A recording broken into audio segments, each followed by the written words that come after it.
एक गांव के एक जमींदार ठाकुर बहुत वर्षों से बीमार थे। इलाज करवाते हुए कोई डॉक्टर, कोई वैद्य नहीं छोड़ा, कोई टोने टोटके करने वाला नहीं छोड़ा, लेकिन कहीं से भी थोड़ा सा भी आराम नहीं आया। एक संत जी गांव में आए, उनके दर्शन करने वो जमींदार भी वहां गया और उन्हें प्रणाम किया। उसने बहुत दुखी मन से कहा, महात्मा जी, मैं इस गांव का जमींदार हूं, सैकड़ों बीघे जमीन है, इतना सब कुछ होने के बावजूद मुझे एक लाइलाज रोग है जो कहीं से भी ठीक नहीं हो रहा। महात्मा जी ने पूछा, भाई क्या रोग है आपको? जी, मुझे मल त्याग करते समय बहुत खून आता है और इतनी जलन होती है जो बर्दाश्त नहीं होती। ऐसा लगता है मेरे प्राण ही निकल जाएंगे। आप कुछ मेहरबानी करो। महात्मा जी बाबा ने आंख बंद कर ली, शांत बैठ गए। थोड़ी देर बाद बोले, बुरा तो नहीं मानोगे, एक बात पूछूं? नहीं महाराज, पूछिए। तुमने कभी किसी का दिल इतना ज्यादा तो नहीं दुखाया कि उसने तुम्हें जी भर के बद्दुआई दी हो, जिसका दंड आज तुम भोग रहे हो? तुम्हारे दुख देने से वो इतना अधिक दुखी हुआ हो जिसके कारण आज तुम इतनी पीड़ा झेल रहे हो?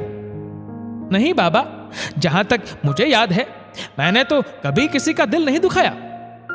याद करो और सोचो, कभी किसी का हक तो नहीं छीना, किसी की पीठ में छुरा तो नहीं मारा, किसी की रोजी रोटी तो नहीं छीनी, किसी का हिस्सा जबरदस्ती तुमने खुद तो नहीं संभाला हुआ।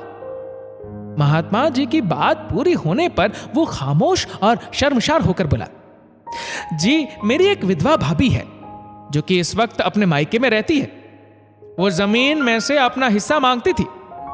ये सोचकर मैंने उसे कुछ भी नहीं दिया कि कल को ये सब कुछ अपने भाइयों को ही दे देगी, इसका क्या पता। बाबा ने कहा, आज से ही उसे हर महीने 100 रुपए भेजने शुरू करो। ये उस समय की बात है जब 100 रुपए में पूरा परिवार पल जाता था। उसने कुछ रुपए भेजना शुरू कर दिया। 2-3 हफ्तों के बाद उसने बाबा से आकर कहा, जी मैं 75% ठीक हूं।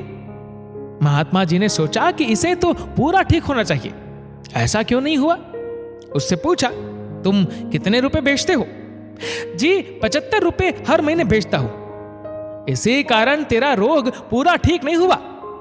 संत जी ने कहा, उसका पूरा हक उसे इज्जत से बुलाकर दे दो। वो अपने पैसे को जैसे मर्जी खर्च करे, अपनी जमीन जिसे चाहे दे दे, ये उसकी मिल्कियत है, इसमें तुम्हारा कोई दखल नहीं है। जानते हो वो कितना रोती रही है, जलती रही है, तभी आपको इतनी जलन हो रही है। जरा सोचो, मरने के बाद हमारे साथ क्या जाएगा?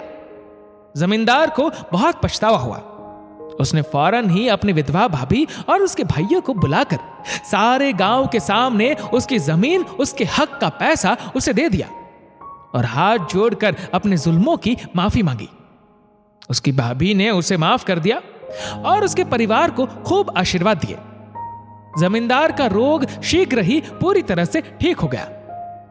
अगर आपको भी ऐसा कोई असाध्य रोग है तो जरूर सोचना, कहीं मैंने किसी का हक तो नहीं छीना है, किसी की पीठ में छुरा तो नहीं घोंपा है, किसी का इतना दिल तो नहीं दुखाया हुआ है कि वो बेचारा इतना बेबस था कि तुम्हारे सामने कुछ कहने की हिम्मत भी ना कर सका होगा। लेकिन उस बेचारे के दिल से आहें निकली होंगी जो आपके अंदर रोग पैदा कर रही है, जलन पैदा कर रही है। याद रखो, परमात्मा की लाठी बिल्कुल बेआवाज है। दोस्तों, इस वीडियो को लेकर आपकी क्या राय है, नीचे कमेंट करके जरूर बताएगा। और अगर आपको वीडियो अच्छा लगा हो तो इस वीडियो को लाइक करेगा, शेयर करेगा ज्यादा से ज्यादा लोगों तक। और ऐसी ही और भी स्पिरिचुअल कहानियों को सुनने के लिए सब्सक्राइब करें हमारे यूट्यूब चैनल को और फेसबुक पर फॉलो करें हमारे पेज को। धन्यवाद।